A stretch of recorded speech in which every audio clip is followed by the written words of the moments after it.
પ્રકરણ 2 બે વરસાદ ને 5 પીપર. હેલો વિદ્યાર્થી મિત્રો. Hello teacher. કેમ છો બધા? મજામાં. શું તમને આ સરસ મજાની વરસાદી ઋતુમાં વરસાદનું ગીત ગાવું ગમે છે? હા ટીચર, અમને ગીત ગાવું ગમે છે. ખૂબ સરસ.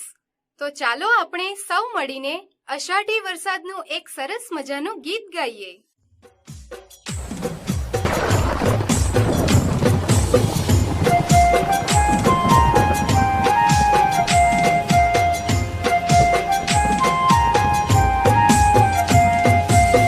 આષાઢી સાંજના અંબર ગાજે, આષાઢી સાંજના અંબર ગાજે, અંબર ગાજે મેઘા ડંબર ગાજે, અંબર ગાજે મેઘા ડંબર ગાજે, માતેલા મોરલાના ટંકા બોલે, માતેલા મોરલાના ટંકા બોલે, ટંકા બોલે ધીરી ઢેલડ ડોલે, ટંકા બોલે ધીરી ઢેલડ ડોલે.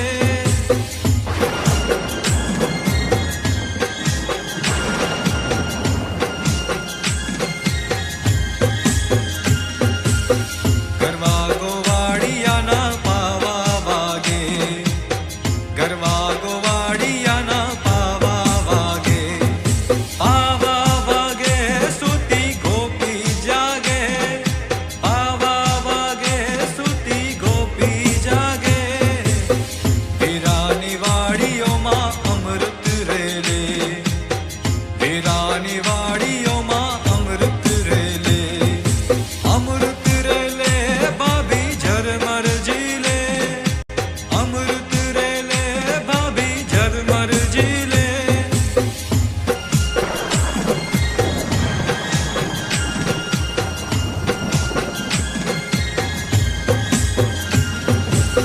ભાભીની રાતી ચોળ ચુંદડી ભીંજે, ભાભીની રાતી ચોળ ચુંદડી ભીંજે, ચુંદડ ભીંજે ખોડે બેટો રીજે, ચુંદડ ભીંજે ખોડે બેટો રીજે.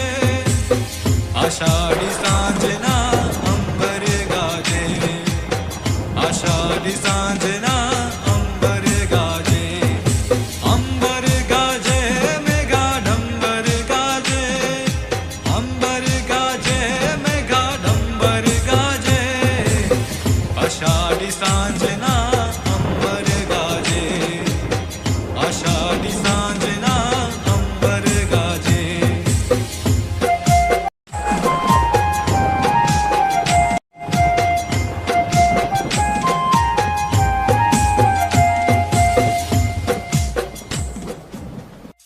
આ ગીતિકામાં અષાઢી અંબરની વાત કરવામાં આવી છે. અંબર એટલે કે આકાશ. અષાઢી સાંજના આકાશ ગરજે છે. મેઘા એટલે કે વરસાદની અષાઢી સાંજમાં મોરલાઓ ટવકા કરે છે અને ધીરી ઢેલડ ડોલે છે. ગરવા ગોવાળિયા મસ્ત થઈ પાવા વગાડે છે.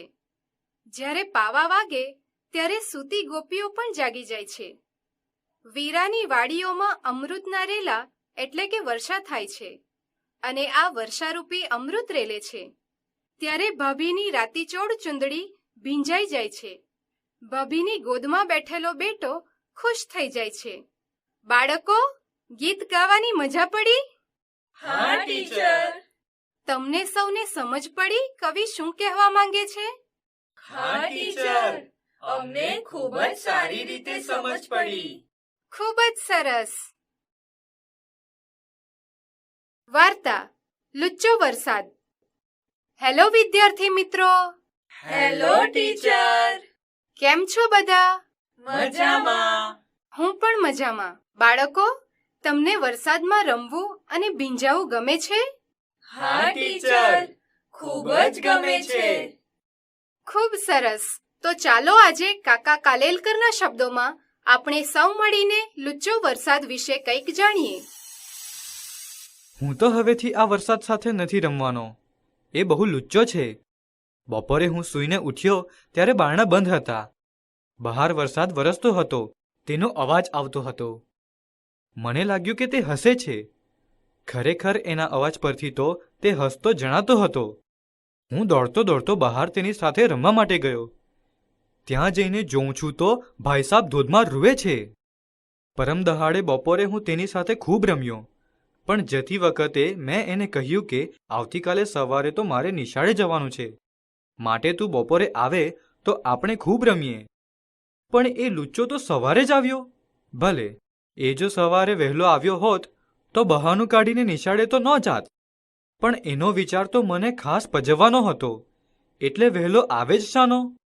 અમે લગભગ નિશાળે પહોંચવા આવ્યા ત્યારે રસ્તામાં જ મળ્યો અને બોલ્યો, ચાલો રમવા. એ તે કેમ બને? નિશાળે જતા વાર થઈ, તેથી મારની બીકે હું ધ્રુજતો હતો. મહેતાજીને લાગ્યું કે હું વરસાદ સાથે લડ્યો અને પલળીને ઠરી ગયો, તેથી ધ્રુજતો હોઈશ. વરસાદનો સ્વભાવ કેટલો વિચિત્ર! જ્યારે જ્યારે એની સાથે રમવા જાઉં છું ત્યારે કદી સીધી રીતે રમતો જ નથી. પોતે પહેલો પડે છે અને પછી મને પણ સાથે પાડે છે. એ પડે છે ત્યારે એને તો કંઈએ વાગતું નથી, પણ મને તો વાગે છે. અને વળી મારા કપડાં પણ બગડે છે, તે વધારાનો. મારું દુઃખ જોઈ તે મોઢેથી હસે છે અને આંખોથી રૂએ છે. રાત્રે પણ એ નિરાંતે સૂતો નથી. મેં એને કેટલી વાર કહ્યું કે ઉનાળામાં આવજે, તડકો બહુ પડે છે, ત્યારે તારી સાથે રમવું મને બહુ ગમે. પણ ઉનાળામાં તો એ ભાઈ ભાગ્યે જ પધારે છે. કોઈ દહાડો બહાર જતી વખતે જો હું સાથે છત્રી લેતા ભૂલી ગયો હોઉં તો એ જરૂર આવતો. પણ જો હું મારી પેલી નવી સ્વદેશી છત્રીનો ભાર સાથે ઉપાડીને ફરું તો એ દૂરથી જ ડોક્યું કરે. મોર સાથે પણ એ એવા ચાળા જ કરે છે. ભલે ને મોર એની તરફ જોઈ જોઈને એને આખો દહાડો બોલાવ બોલાવ કરે, પણ એ આવે જ નહીં.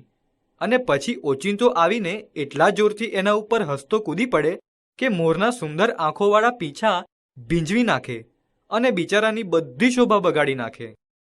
ચકલીને પણ એનો તોફાની સ્વભાવ નથી ગમતો. કૂકડો તો એનાથી ત્રાસી જાય છે. ગાય બળદને પણ એમ જ હેરાન કરે છે. બકરા તો એનાથી એટલા ગભરાય કે વાત ન પૂછો. બસ એક બતક અને ભેંસ, એ બે એનાથી બહુ ખુશ ખુશ રહે છે. પણ હું તો નથી ધોળી બતક કે કાળી ભેંસ, માટે હું તો હવેથી આવા વરસાદ સાથે રમવાનો નથી.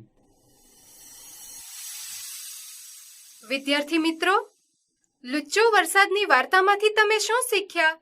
વરસાદ બહુ જ લુચ્ચો હોય છે. જ્યારે નિશાળે જવાનું થાય ત્યારે જ આવે છે. ખૂબ વરસાદ પડે ત્યારે પશુ પંખીઓ પણ તેનાથી હેરાન થઈ જાય છે. એક બતક અને ભેંસ તેનાથી ખુશ હોય છે.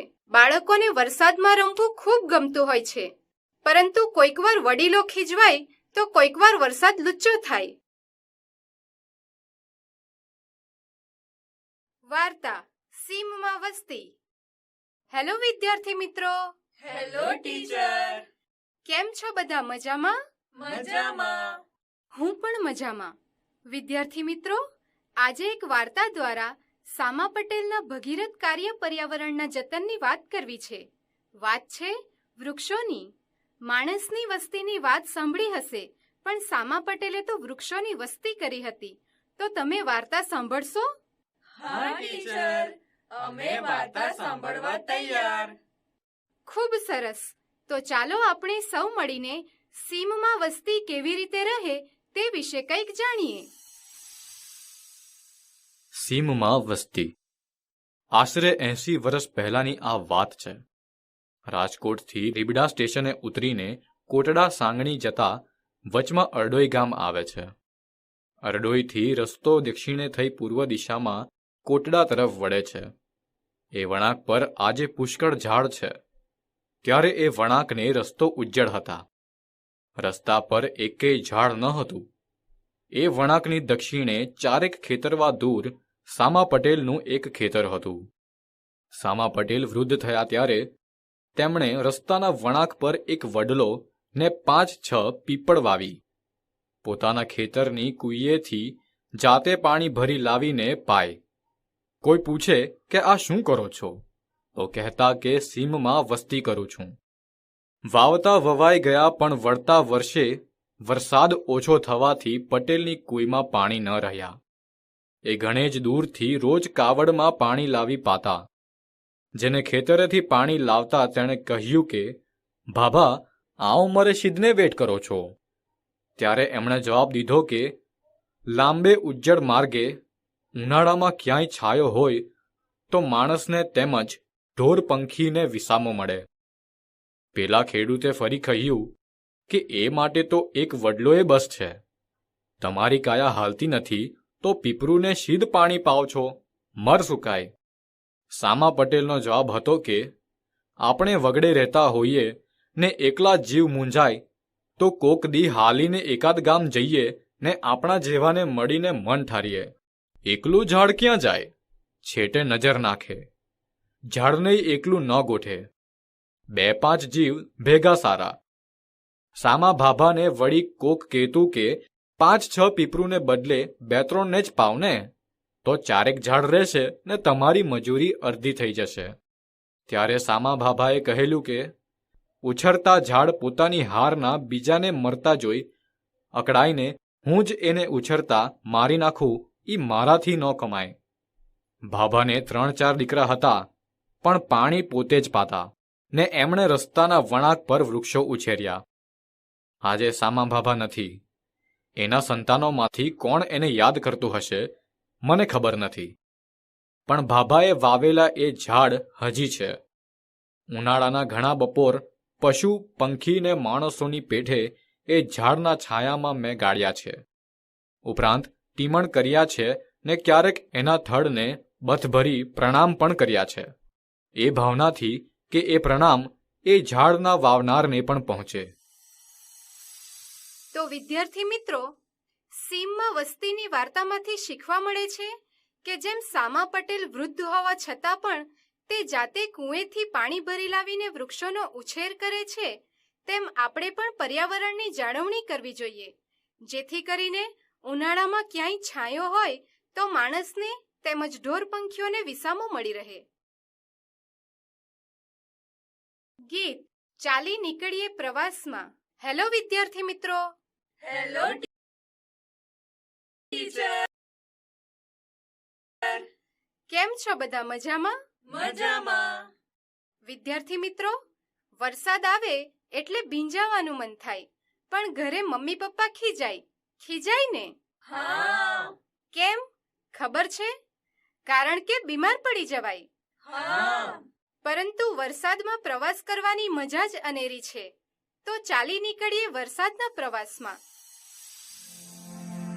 આજ વરસ્યો વરસાદ ઉપરવાસમાં, આજ વરસ્યો વરસાદ ઉપરવાસમાં, કે ચાલ હવે ચાલી નીકળીએ પ્રવાસમાં, ચાલ હવે ચાલી નીકળીએ પ્રવાસમાં. આજ વરસ્યો વરસાદ ઉપરવાસમાં, આજ વરસ્યો વરસાદ ઉપરવાસમાં.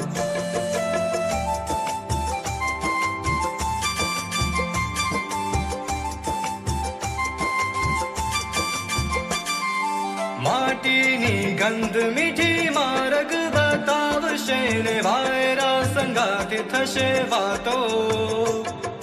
લીલાછમ ઘાસ પરે હળવેથી દોડીએ, હે લીલાછમ ઘાસ પરે હળવેથી દોડીએ ને સાંભળીએ ભમરાને ગાતો. ફૂલ ફોરી રહ્યા છે સુવાસમાં, એ ફૂલ ફોરી રહ્યા છે સુવાસમાં, કે ચાલ હવે ચાલી નીકળીએ પ્રવાસમાં, ચાલ હવે ચાલી નીકળીએ પ્રવાસમાં. આજ વરસ્યો વરસાદ ઉપરવાસમાં, એ આજ વરસ્યો વરસાદ ઉપરવાસમાં.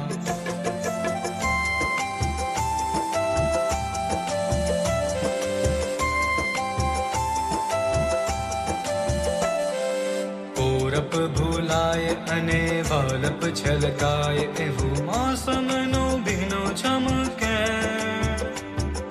વૃક્ષોની ડાળીને પાંદડેથી વહી ચાલ્યા, વૃક્ષોની ડાળીને પાંદડેથી વહી ચાલ્યા, લીલાછમ વરસાદી વેણ. રૂપ આષાઢી ઉઘડે ઉજાસમાં, એ રૂપ આષાઢી ઉઘડે ઉજાસમાં, કે ચાલ હવે ચાલી નીકળીએ પ્રવાસમાં, ચાલ હવે ચાલી નીકળીએ પ્રવાસમાં. આજ વરસ્યો વરસાદ ઉપરવાસમાં, આજ વરસ્યો વરસાદ ઉપરવાસમાં.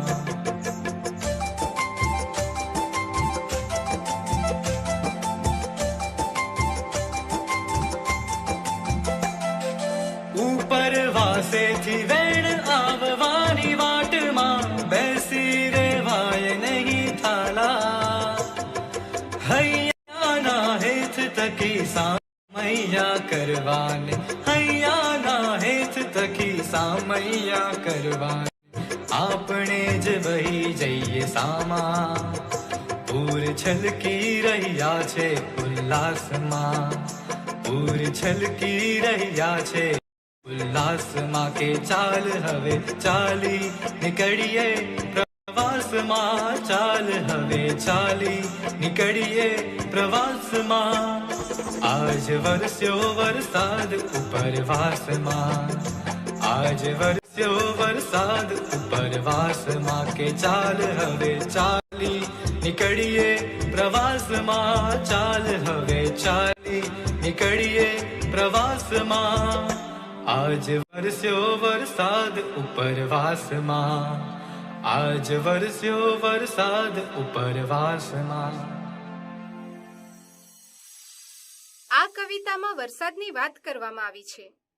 ઉપરવાસમાં પડેલા ભારે વરસાદના કારણે નદી, ડેમ છલોછલ છલકાઈ જાય છે. તેથી જ લોકો કુદરતી સૌંદર્યને જોવા માટે વરસાદના પ્રવાસે નીકળી જાય છે. માટીની મીઠી સુગંધ ફેલાઈ જાય છે. લીલાછમ ઘાસ પર હળવેથી દોડીએ અને ભમરાને ગાતો સાંભળીએ. વૃક્ષોની ડાળીને પાંદડેથી લીલાછમ વરસાદી વહેણ વહી જાય છે. હૈયાના હેતથી સામૈયા એટલે કે મહેમાનને આવકારવા આપણે સામેથી જઈએ વરસાદમાં.